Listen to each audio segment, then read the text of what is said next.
guys! Welcome to our channel! We are architecture students from Bulacan State University. So today, anong gagawin natin ngayon, Christine? Mag-interview tayo ng mga construction workers sa construction site na bibisitahin natin ngayon. So bakit?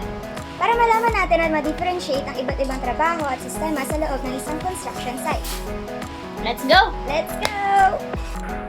Lumangoy ang aming team mula sa CAFA ng Bulacan State University patungo sa Barangay Mercado, Hagonoy, Bulacan. Hi guys! Narito kami sa Mercado, Hagonoy, Bulacan. Dito kasi may tinatayong bagong barangay hall. Alam naman natin na halos araw-araw dito sa Hagonoy may tubig. Dahil nga isda kami, sanay na kami tumira din eh. Kaya yung halos lahat ng trabaho naapektuhan na rin. Kagaya na lang ng construction site na bibisitahin natin.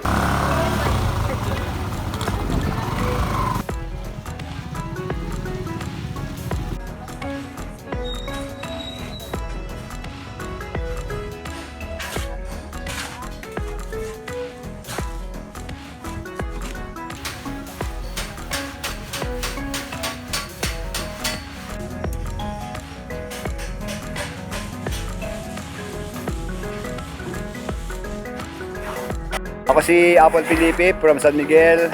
Ang edad ko ay 48. Ako ay isang leadman dito sa aming company sa MS De Lara.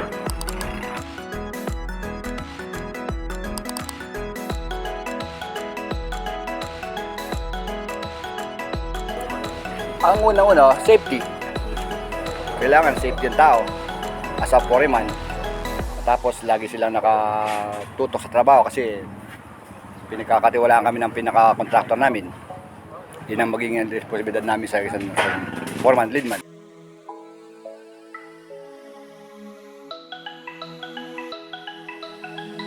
Ang pasok namin, 7 to 4. Ang routine. Lagi. 4 p.m. Hindi po siya nag-overtime? Kung kinakailangan ng mag-overtime ng tao, in-overtime namin kasi kung kaya madalian, meron kami progressive na contract na tinatawag na kaya nito, may due date, kailangan ng trabaho, permis. Walang, ibig sabihin na walang paligaw-ligaw, pasikot-sikot. Kailangan nakatuto ka bilang isang foreman at leadman. So kami, ang totoo lang, kami mga leadman lang kami. Ang general foreman namin, marami kasing trabaho, ikot lang ng ikot yun. Kami ang pinagkakatiwalaan dito. Iba pa po siya. Iba yung general foreman. Iba yung general foreman, iba yung pinaka-leadman. Sa ganyang kontrata, sa ganyang mga project, merong ang general foreman, talaga nag-iikot lang yon. Yes po kayo yung... Kami ang, bilang sa leadman, kami ang pinagkakatiwalaan, kami ang nag-handle ngayon ng mga tao para magtuloy-tuloy ang progressive ng progress ng trabaho.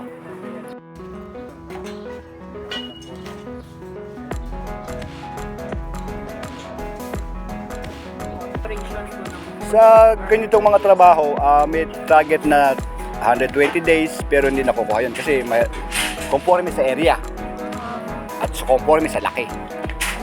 Yun lang, nakaprogram 120, katapos 4 months, ganyan, nagiging ma-adjust yun. Pero mahaba ang pagitan ng mga ano. Pag yung ordinaryong araw at wala kaming kinakailangan tapusin, natural lang, walang overtime.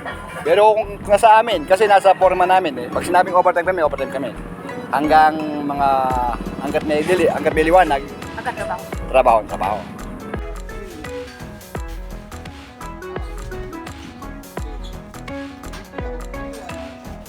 Yun ang mga laking problema namin. Yun ang nagiging pa-delay sa trabaho. Kagaya namin, paano kami makakapasok kung hanggang dibdib ang tubig? Oo nga po. Diba? Yun ang nagiging problema.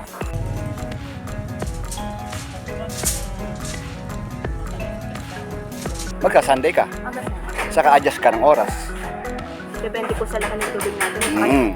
Yung kunyari, ang pasok namin is 7 to 4 at hindi kami makakapasok ng isang araw o 2 araw, kailangan dire-diretso ka. Sunday ka na, tapos overtime na para mahabol mo yung target. Yung target namin.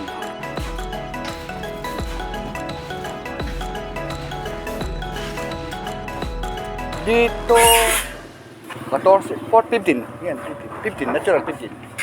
Pakikisama. Una-una pakikisama. Huwag mo silang Huwag mo silang higpitan gaano kailangan, neutral ka lang. Bilang isang foreman, kaya neutral ka lang. Hindi ka masyadong mahigpit, hindi ka masyadong maluwag, neutral ka lang. Kasi para ang trabaho, ang tao, tuloy-tuloy ang trabaho. Hindi yung kasi pag mahigpit ka masyado, magiging pabigat siya yan. Kasi hindi naman magsisisunod ng siya. Yun ang kailangan nung una-una, pakikisama. Pakisamahan mo sila, pakikisamahan kayo. Basta maging neutral ka lang.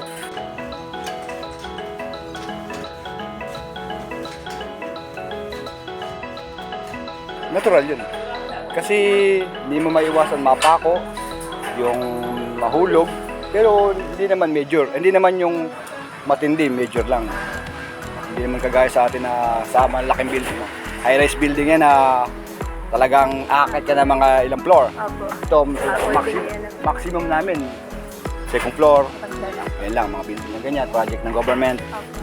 Tapos minsan iba, yung kasada lang. Yung mga ganyan mga project.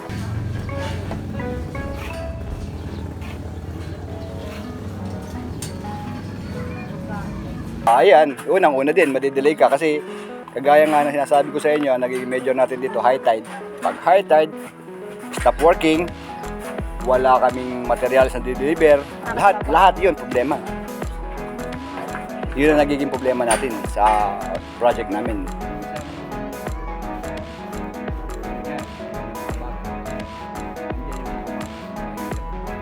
Sa natutunan ko, sa experience ko, kasi ang natutunan namin dito talagang tumataas yung aming kalaman. Oo, kasi nung una, labor lang kami, nagkahalo lang kami. Ngayon, mahawak na kami ng tao. Medyo talagang umangat na namin sa experience ko. Kasi pag ang trabahador mo naman hindi mo tuturuan, habang panahon lang maghahalo yan. Kailangan turuan mo sila para matuto umangat, aangat din naman sila doon nila. Kumbaga parang Nasa sayo, nasa tao mo, kung paano sila matututo. Pag hindi sila makikialam, wala sila habang panahon na sila labor. Yun ang magiging ano ko sa experience sa aking pagiging foreman, leadman. Ako si Paulino de la Cruz. Pero kung tawagin nila ako dito, si Mamboy.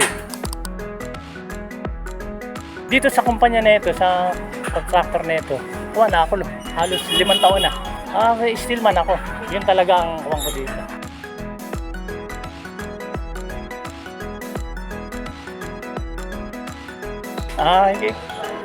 Depende sa ako sa mga ginagawa. Karaniwan sa fabrication.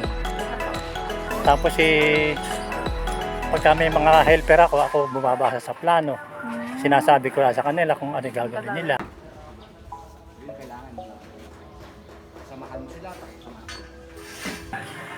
Karaniwan, pagka lalo yung umpisa pala ng trabaho ng project, fabrication ako. Gumagawa ng mga stirrup, ganun.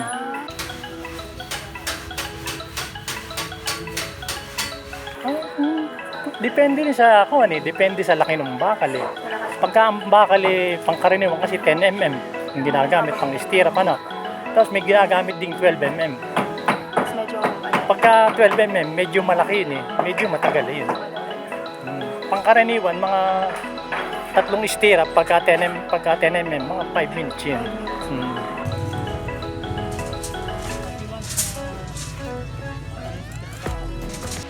Karaniwan kasi pagka lalo kung yung bagyo kasi ina-announce naman yan sa TV, sa radyo, binabagayan na lang namin yun.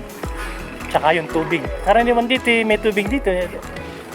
Ngayon lang walang tubig dito. Di ba? Oo. Karaniwan dito, pagka buwan ng Mayo, hanggang ganitong buwan, may high tide pa. Pero pagka ganitong September na, sa gabi na high tide, sa araw wala ng tubig. Nakakapagtrabaho na kami ng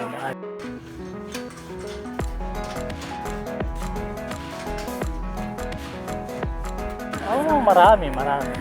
Ang pangaraniwang aksidente, yung tinatamaan ng bakal, naiipit ng bakal. Pero yung mga major na aksidente, yung nahulog, wala pa naman. Lalo dito sa kuha namin. Wala. kayo din po naka-experience din po. Oo, siyempre. Yung mga peklat na yan, no? Ano yan, sa bakal yan. Kaya tamaan ng bakal. Matalim yung bakal eh. Sugatan. Isang ganyan, Dito, siyempre ang dapat dito always safety. Ganun eh.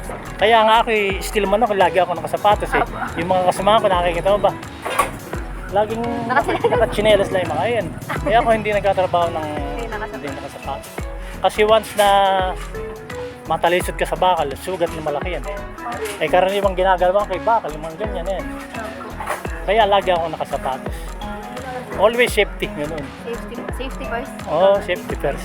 Sa ibang kumpanya, merong tinatawag na safety engineer. Oo.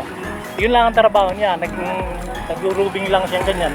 Tinatanong niya yung mga tao kung ayos yung suot, kung naka-safety shoes, kung nakapantalo na maong. Sa mga construction na malalaki, bawal yung pantalo na hindi maong. Saka bawal yung naka-stepin. Dito, palibasa, hindi naman masyadong mahigpit. Kasi hindi naman natin Oo. Kasi yung naman, yung contractor, madalang naman pumunta rito. Tsaka alam mo na, sa may lugar natin, laging kumisan may tubig. Ano, Hindi naman po ako pa doon kung ganun. makapagkasapatos ka ba noon? Na masarap. Ganun Mahirap lang. na masarap. Oo. Kasi mahirap during na asa work ka na. Pero masaya naman at masarap dahil yung mga kasamahan mo nagkakaroon ng malasakit sa bawat isa. May pagkakaisa. Oo, may pagkakaisa kami.